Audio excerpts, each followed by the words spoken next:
ഏറ്റവും ഭാഗ്യവതിയായ സ്ത്രീ അമ്മ തന്നെയാണല്ലോ.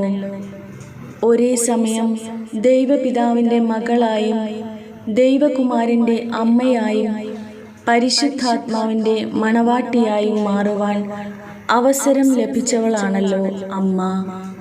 പിതാവിനും പുത്രനും പരിശുദ്ധാത്മാവിനും മധ്യേ ആയിരുന്നു കൊണ്ട് സ്വാതന്ത്ര്യത്തോടെ മാധ്യസ്ഥം യാചിക്കാനും അമ്മയ്ക്ക് കഴിയുന്നു. അമ്മേ, അതുകൊണ്ട് ജീവിതത്തിലെ ഭൗതികവും ആത്മീയവുമായ എല്ലാ നിയോഗങ്ങളുടെയും പേരിൽ അമ്മ ഞങ്ങൾക്ക് വേണ്ടി മാധ്യസ്ഥം യാചിക്കണമേ എന്ന് താഴ്മയായി ഞങ്ങൾ അപേക്ഷിക്കുന്നു. അമ്മ ആവശ്യപ്പെടുന്നതൊന്ന് സ്വർഗം നിഷേധിക്കുകയില്ലെന്ന് ഉറച്ച വിശ്വാസത്താൽ ഞങ്ങളുടെ പ്രത്യേക ആവശ്യങ്ങൾ അമ്മയ്ക്ക് മുൻപിൽ സമർപ്പിക്കുന്നു.